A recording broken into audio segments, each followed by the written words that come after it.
Greetings, Quester, and welcome to Tiny Meeples' Big Talk with Matt and Richard. Welcome to Tiny Meeples' Big Talk, and since we have such a important topic to talk about this time, I'm not joined by Matt. I'm joined by this Federation bounty hunter who has come to talk about it with us instead. And our question this week, we wanted to get a little bit more into the serious issues. And it doesn't get much bigger than this. No. Ones that are very much affecting people such as yourself, who live in space, I assume.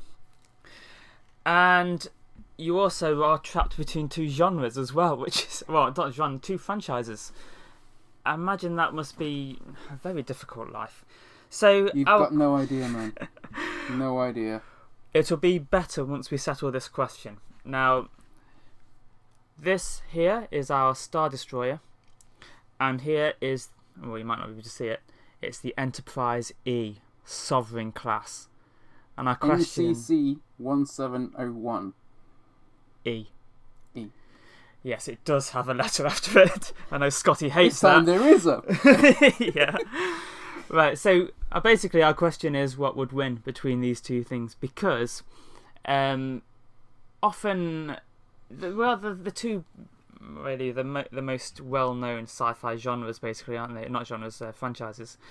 Star Trek and Star Wars. And these are very iconic ships from it. The Enterprise and the Star Destroyer. We didn't really think of the Millennium Falcon. That's a different deal altogether. He's just kind of doing his own thing. So, like, he's just joining us. I had to borrow the Falcon to get here for this recording. Well, he was here, but now he's just gone. He's gone smuggling something somewhere. So that's his part of the story done. But when you're actually thinking about firepower, there goes my ride. Yeah, it's stuck here now. Yeah, and basically combat ability. It actually just so happens that these ended up being slightly to scale. So we have the massive Star Destroyer here. And which game was that from? That's from Imperial Star... No, it's from Armada. Star Wars Armada. This is from Star Wars Armada, the game. So it's on its little base that's got little things that you can set down there. And this Sovereign class is from Star Trek Fleet Captains. So we've managed to actually get little models from two different games just to represent the epic battle that's going on, and they're being watched by our Lord Cthulhu, who presumably is making this happen. So, well, he controls everything. I mean, yeah. Palpatine thinks he channels the Force. That's all I can say. Yeah. All right. So this is a happy coincidence in scale, isn't it? Because these aren't designed to be in scale. The Enterprise is actually meant to be 685 meters long.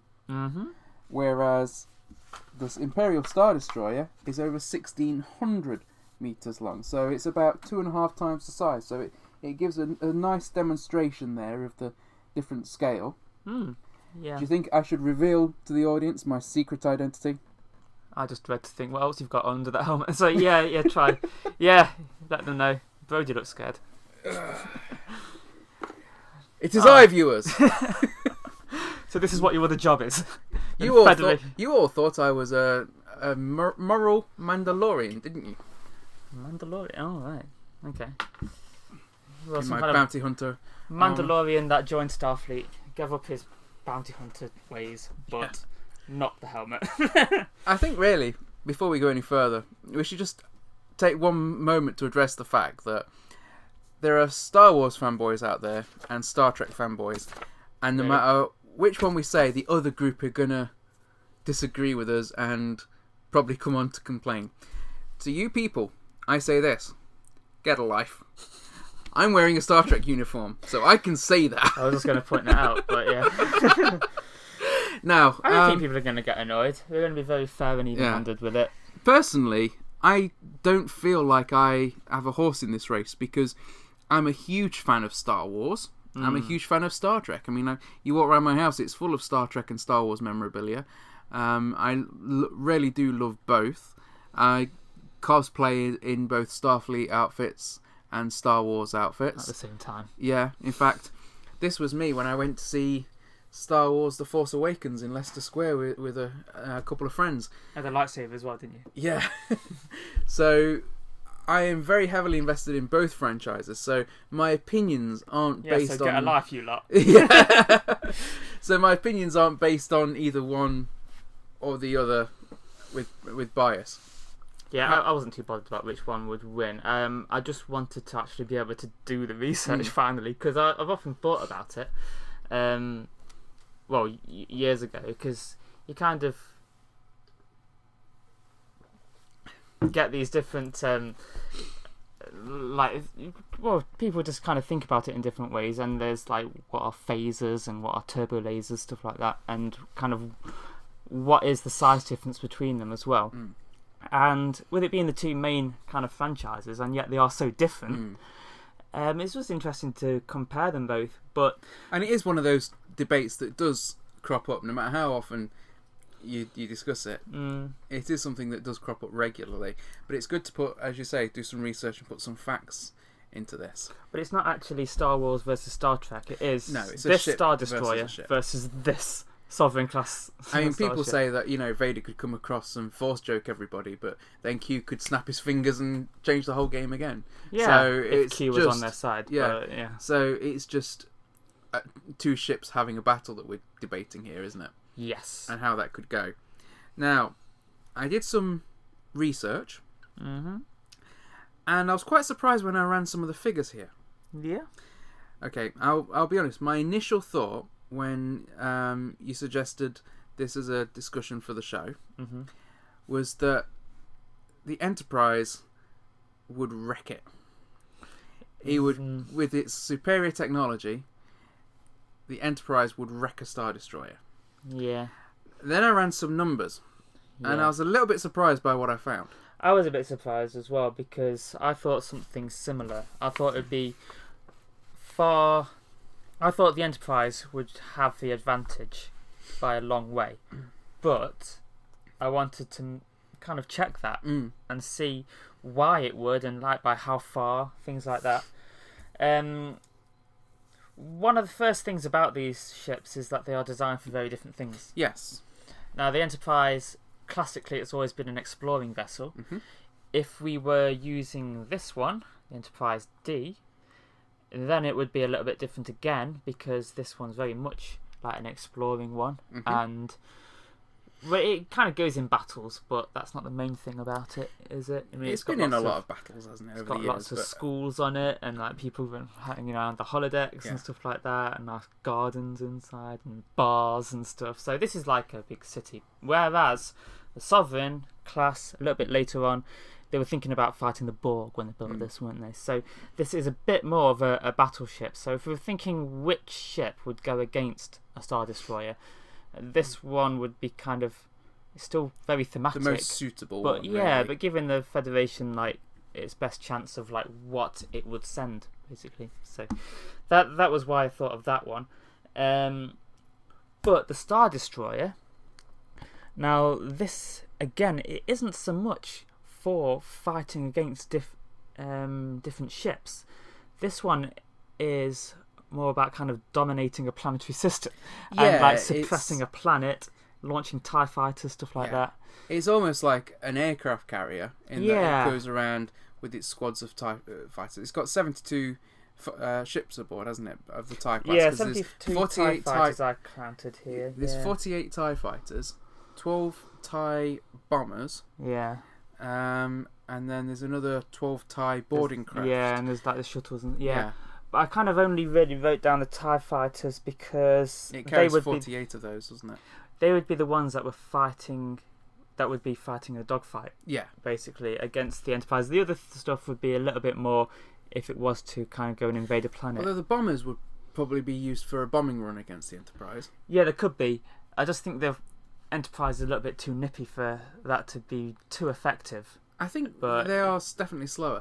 But this is another thing that really surprised me. Now, I ran some numbers here on the speed of ship travel between the two universes. Because I thought, again, the Enterprise is just going to be so much faster because it's got warp drive. Not so. Wow, hyperdrive is flipping fast, isn't it? Yes, this is it. Coruscant to Alderaan, though no one needs to visit Alderaan anymore. Oh, too soon. 5,000 light years. Mm-hmm. It took them 16 hours. Right. 625 light years per hour. Now, we all know about Voyager and its 7-season trek home. Yeah, when's it going to take 70 years to get It was going from to take the Delta Quadrant? 70 years travelling at, was it warp 9.6 or something? Their maximum warp anyway. I think it's 9.9, but yeah. If Voyager had hyperspeed, they could have been home in 64 hours. Right, yeah. So clearly for space travel, and on top of that, some of the other facts. For example, the Enterprise would need work doing on it after it had been in space travelling 2,750 light years. An Imperial Star Destroyer is got an effective span of 250,000. So, and these are going from figures that are based on like manuals and books which are treated as official and canon. Kind of, yeah. So that completely surprised me. Now, however, as you said, the Imperial Star Destroyers aren't designed for ship-to-ship combat. So this is what I've just said is to do with how fast they could get somewhere. So Yeah. in a battle, you know, how close the reinforcements is going to be on your mind. That means that, in theory, they could get, perhaps reinforcements there faster than the Enterprise. But discount that. That's for the actual let's battle. Just say they're doing Star Trek Nemesis. That's just but with a Star hypothetical. Destroyer, Yeah, that's just hypothetical. as opposed to the rest of it. Yeah, as opposed to the rest, which is hard science. No, but I mean, yeah, It's that is an interesting point about the hyperdrives, but it's but in a battle, They're not the gonna issue is use going to them, be are maneuverability. yeah, which is their sublight drives. Yeah, Whereas this is a triangle that's going to be going along at a pretty much constant speed and not being able to turn. this can't. No, the Imperial Star Destroyer isn't designed for maneuverability. As you said, it's designed to blockade a planet and turn a planet into slag, basically, with its turbo to lasers. oppress the native population to make them worship the Emperor.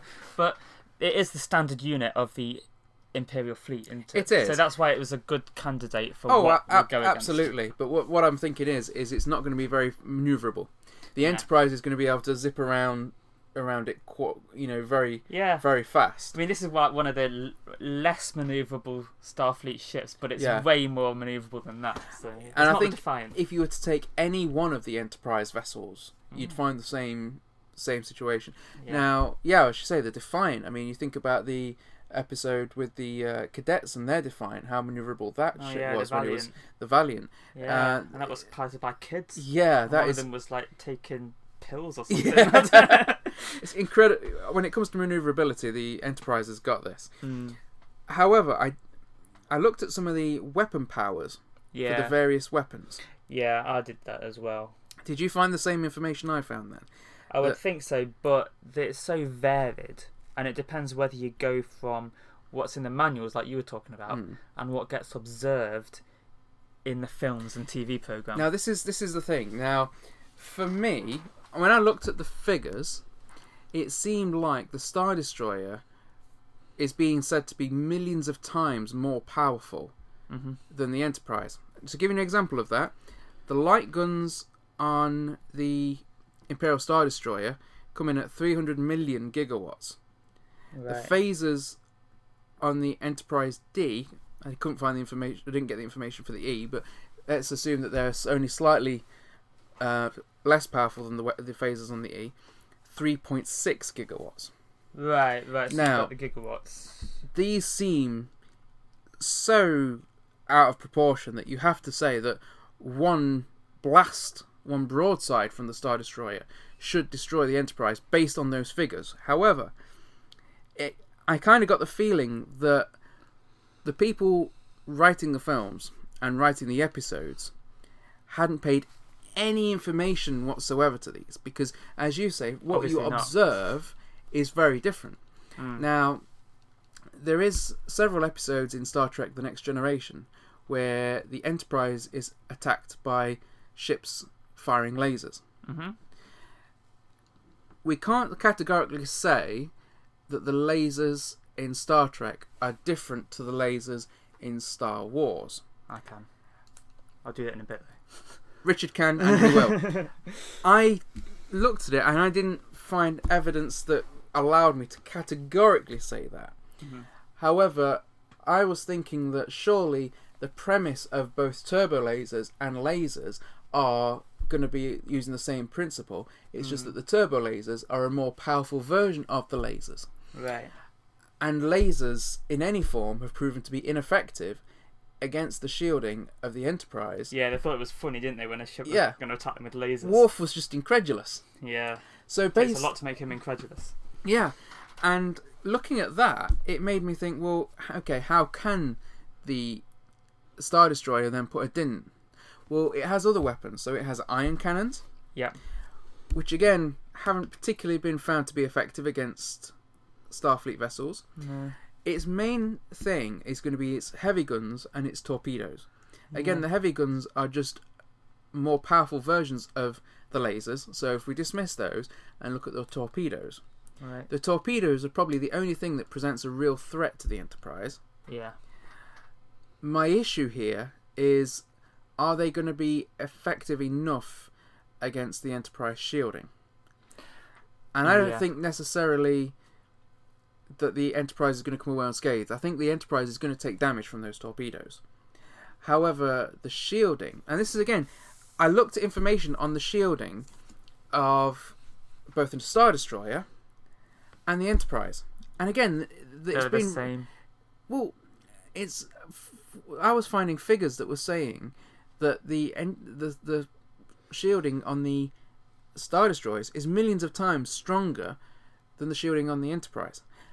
And yet, when we watch the actual Star Wars films, we see Star Destroyers getting hit by asteroids when they've got their shields up. Yeah. Whereas the deflector array on the Enterprise would have just got that out of the way. Not a massive asteroid. I think the deflector array is mainly for particles, isn't it? That would kind of put us into them. It seems to be they've both got very good shields because they do get hit by asteroids, but a lot of the time they can actually survive getting hit by an asteroid, which would go off like a nuclear bomb. The figures I've found don't matter that much because, like you were saying, you get them all over the place. What I found was that the Enterprises, in the technical manual, they've got their phaser output as being a maximum of 100,000 terawatts. So that's actually a bit more than what you'd see in there. What we see in episodes, there was a time when the Enterprise bored a great big hole in the ground with the phaser. I was going to say that, yeah. Yeah, and it did like over 15 seconds, and I think it burrowed with a single burst, 70. wasn't it? Yeah. So if you divide that out, I got this from I can't remember which website it was, but it was about 1,731 terawatts, that one. And then against the Borg, it managed to blast a hole in the side of a Borg cube. That was with a half-second blast, and that would be 68,000 terawatts. So we've never actually seen them do their full 100,000 terawatts, but we can just assume that that's what it can do. Now, with the Star Destroyer, that was doing something similar with its turbo lasers. Even probably more so, because they do these short blasts. All their blasts are half a second. And they seem to be destroying entire asteroids in one hit, vaporizing them. And that would be, the maximum amount of that I saw. This was on stardestroyer.net website. That was a very good website. He was very much on the Star Wars side of this. I got that from the title. Yeah, but he tends to call people that think the Federation would win, as he kept calling them Federation cultists. So this we're clearly not Federation cultists, are we? No, we're very clear about what cult we're in. But that would be over 200,000 terawatts. So I've kind of just rounded it back down because we can just say that their weapons are basically equivalent. There'll be different outputs, different times. The difference, though, is the Star Destroyer has so many more batteries of them, because I found that the Enterprise has 16 phaser arrays. Yep. That's the Enterprise E, whereas the Star Destroyer seems to have about 60 types of each laser. So these are these turbo laser cannons. Their output is much much higher. Yeah. One problem is it can't really fire very well in front of it. The way that they're positioned, it's like meant for broadside and like taking on lots of fighters and things like that. So if the Enterprise was to go here and blast it, it wouldn't really get hit by very much stuff. And as we said, the Enterprise is more maneuverable, so it can get into these blind spots. So that will help. It can even stay in front of it, match its pace, and just shoot from behind. Yeah, there's that as well. But I was thinking also about what you said with the lasers. This is one of the main things I wanted to think about, was would their weapon, the Star Destroyer's weapons, be effective in any way against Enterprise's shields? Because they're used to fighting against phasers, which apparently is a type of nadion beam, which is completely different to what an ordinary laser would be. But when I was investigating the Star Destroyer, I found that the turbo lasers aren't actually lasers. There's quite a few different properties that are different about them than what would classically be a laser, and I just have to assume that the kind of lasers that the Enterprise crew were laughing at before have got to be kind of standard type of lasers that we would consider to be a laser. I don't think this is good. I was expecting this battle to be a walkover, and I think whatever the outcome, it's not going to be a walkover. No, I think it's going to be very evenly matched, really. So, just a few things that make turbo lasers different to lasers. We can see them when they get blasted at it. If it was an actual laser beam and the ship was firing it towards the Enterprise here, we wouldn't be able to see it from the side, because the whole point of a laser is it's all pointing forward, whereas we can see this light radiates out the side of the blast. Also, it's subluminal. It's not going at the speed of light, because you can see it on the Star Wars film. It's like blasting. It seems like it is blasting an actual thing. It seems like it might more likely be some kind of plasma or something that it's hitting it with. And the other thing is, when you actually see the guns that it's fired with, there's like a hole at the end of the barrel. It seems like it is actually firing something. Whereas if it was a laser, it'd be a lens. So it seems like maybe at first no, I don't think the Enterprise crew would be fooled by any of this. Just because it's called a laser, a turbo laser, I mean, that's just a name for it. It's not what we would expect as to be a laser. It's just the name, like the Death Star isn't a star. Their weapons, I think, would be able to do damage to the Enterprise. I think we have to say that yes, they would. Well, how effective though? That's the question, and the tactics that are going to be used here. Because as we say, if the Enterprise was to approach it side on and get broadsided, the Enterprise could be in serious trouble. But the Enterprise, with its maneuverability, can stay out. However, we have to also consider here the range of the weapons. Now, in Return of the Jedi, the capital ship started firing at one another from a few thousand kilometers. And then they got up to a few hundred kilometers, and then of course once the fighters go in close range, you're down to sort of like 15 to 10 kilometers distance, aren't you, for them to fire at. Regularly in Star Trek, the combat happens at 5 kilometers or less, and there's this is a Captain Sisko outfit. Captain Sisko, during the Dominion War, when he was on the Defiant, did say at one point not to fire until they were 500 meters away from the Jem'Hadar attack ships. So Starfleet, either because of limitations of weapons or because of Starfleet training, and we don't really know which of those two issues it is, are taught to fire at close range. I'm pretty sure that they can fire further than that, because as I say, we've seen them shoot phasers to drill into planets, and we've seen them shoot asteroids and do all kinds of different things. So I'm fairly sure the range is much further than those 500. I think it is.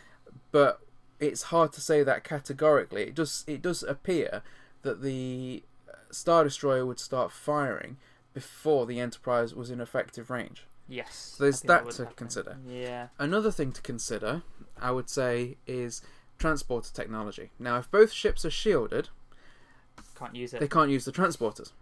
Because one of my thoughts was, well, could the Enterprise just beam a torpedo directly inside and immediately cripple the Star Destroyer? Well, in doing so, they're going to leave themselves wide open to being shredded by the many laser turrets. This is why they don't do it on Yeah. Star Trek. I mean, you think of these things sometimes like, oh, you can just beam a torpedo on there, and they don't do that on the program, and that's because it's not just like you don't just have to get that thing's shield down. You'd have to drop your own shields to do it, and you're just gonna get battered. So Bear in mind that whenever they get hit, the whole bridge explodes. yeah, So that's even if they don't get through the shields, Yeah. it's going to be a lot of damage on the bridge. Another issue I would say is competency.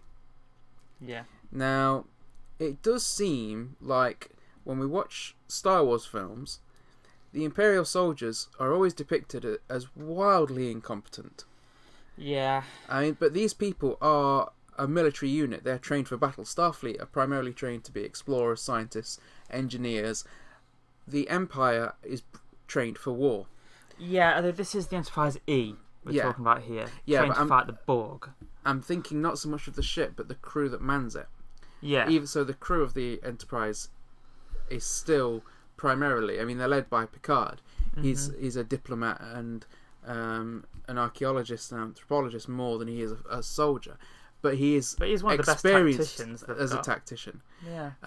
But that doesn't necessarily be the same for the rest of his. And he can do this thing. No, that is. Well, there is the Picard maneuver. Yeah. Okay. Yeah.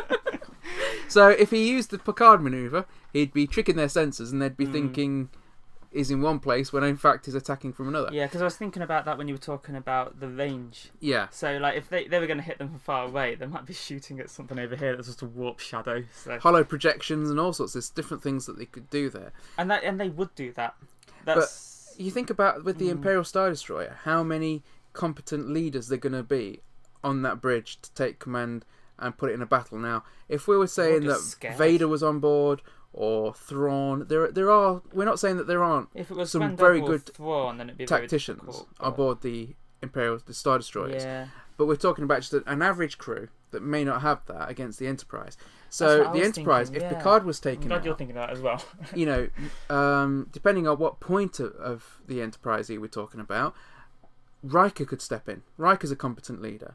Yeah. We've got Data. We've got Worf, if he's on board at the time. I think about... I know Worf wasn't part of the Enterprise crew originally, but he did turn up for first contact. Every time they have... Yeah, he does seem to be. He's not. He's like that guy that moves out, but he's still always around. Yeah, they keep finding him on the ship again. And if you're going to get into a battle, having Worf on your side is definitely a good thing. I think about the insurrection kind of time, because first contact was when they very first had the ship. So we're kind of saying that Picard's got over most of his Borg issues. But it's not Nemesis yet where they lose Data. So to say it's just the normal crew of the Enterprise, and if it's a normal Star Destroyer, because there aren't any kind of standout Imperial Star Destroyer, and not so many of these type of ones. There is like the bigger ones. There's the one that Vader had, things like that. But you can't expect there to be any amazing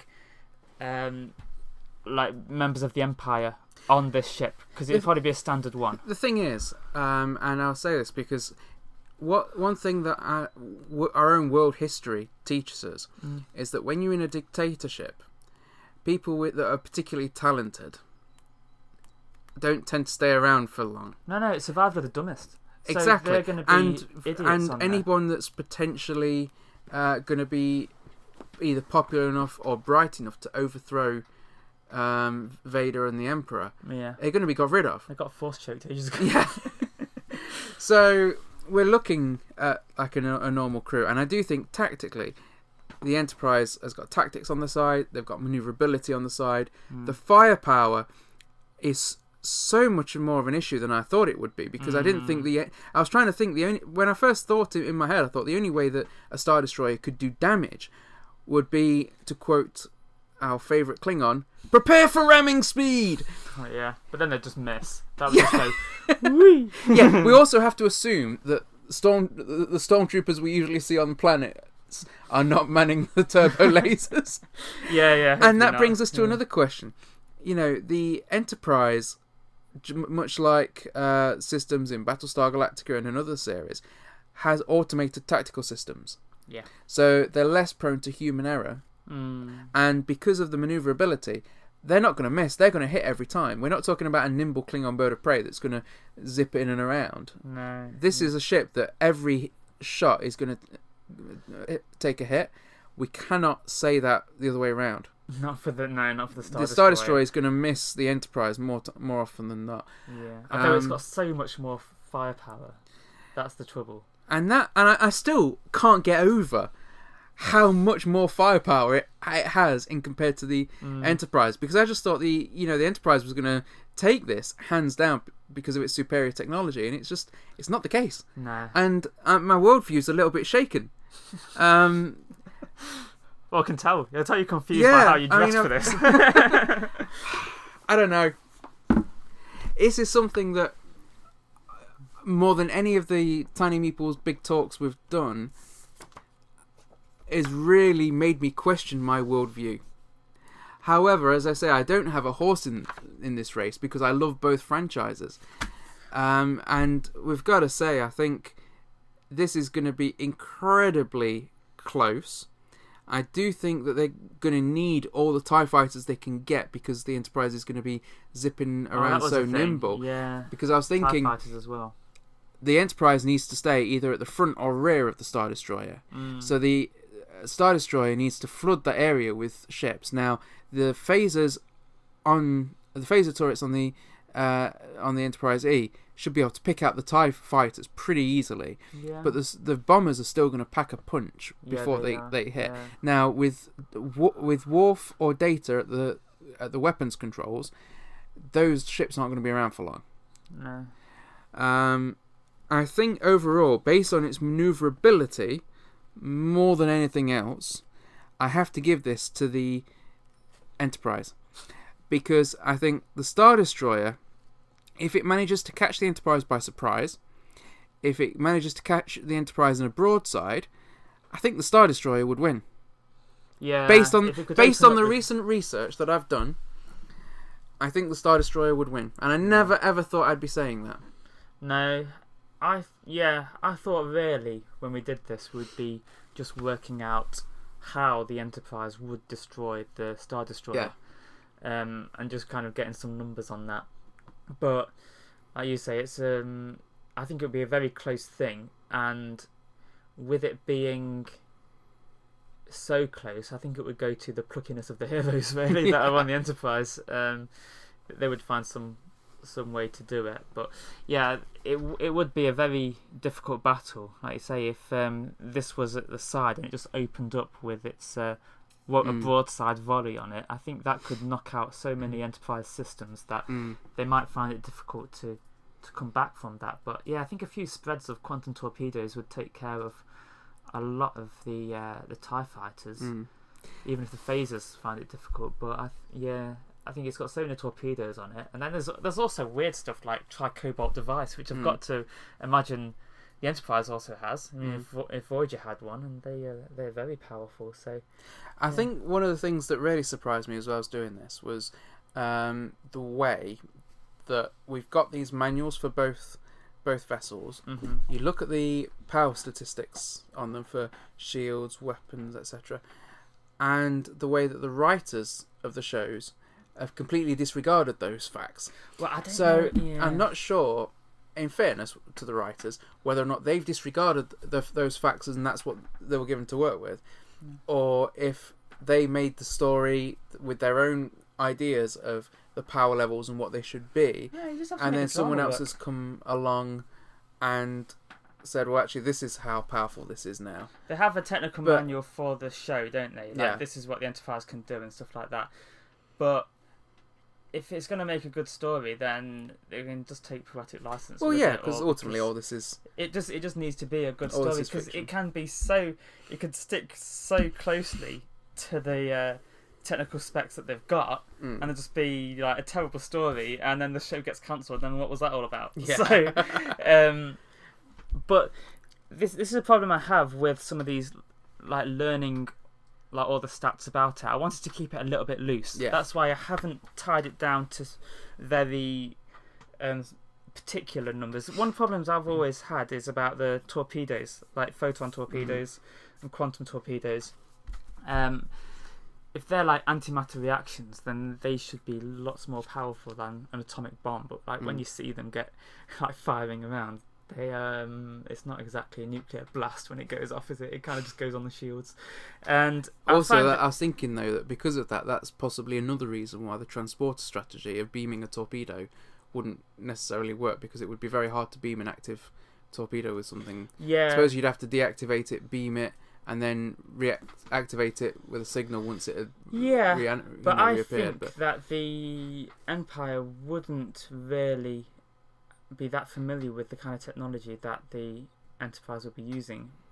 Just what I was learning about the torpedoes, because I wanted to know what the difference between a quantum torpedo and the photon torpedo is, because they're the main types. And found that the photon torpedo is basically a deuterium, anti-deuterium reaction, so antimatter basically. But like some of the later ones use like lots of different globules of it to go together. So I thought that was quite interesting. But the quantum torpedo actually extracts energy from a 0-point vacuum by twisting a membrane in 11-dimensional space-time, which I thought was amazing, because that is M theory basically. And so that's basically one of the main like cosmological theories at the moment, and it turns out it's true, because if it wasn't true, then quantum torpedoes wouldn't work. So yeah, because science. Yeah.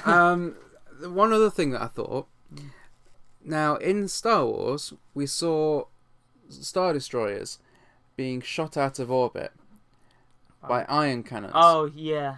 Defending the planet. Now I would think if you're a ship in space, being hit by a stationary ion cannon on a planet is pretty embarrassing.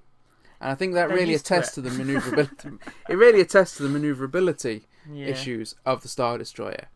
And then I start to think, well, with the modifications to the deflector array, the Enterprise could project its own ion cannon from the deflector. Because wasn't Riker going to do that when Picard was Locutus? He was going to do something with it anyway. Yeah, and I think that's another very viable tactic that the Enterprise could do. And again, to some extent, that's going to take a little bit of time to prepare. But, you know, they've got so many skilled engineers that while the rest of them are fighting the Borg, one of them could be working on and the modifications. captain could give them less time than they actually need to do it. And they'll do it. Because that's how life works in space. Yeah. So yeah, I thought it was very... I thought it was interesting research to do. And I was surprised, similar to what you were as well. So basically, I think it would be a lot more close than most people have thought. And I just hope that gets people to reevaluate their assumptions about Star Wars and Star Trek. It could definitely go either way quite easily. I still think the Enterprise would win based on its maneuverability and its ability to get into those more blind spots. But they'll have to try harder than we thought they would. Oh, yeah. So, this is Richard, and I am Captain Fett. Thank you for joining us. Farewell, Quester. To find out about other productions by the Meddlesome Meeples, then check out our channel or rendezvous with us at meddlesomemeeples.com. Until next time, Quester, farewell and keep thine axe sharp.